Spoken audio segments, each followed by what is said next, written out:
لو أنزلنا هذا القرآن على جبل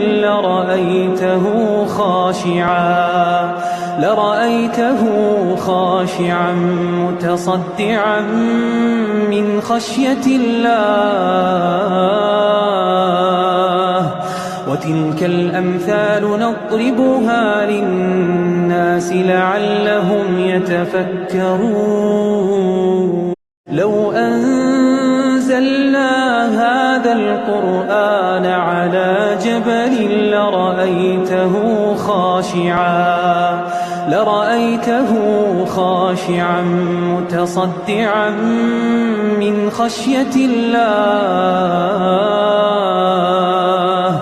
وتلك الأمثال نضربها للناس لعلهم يتفكرون.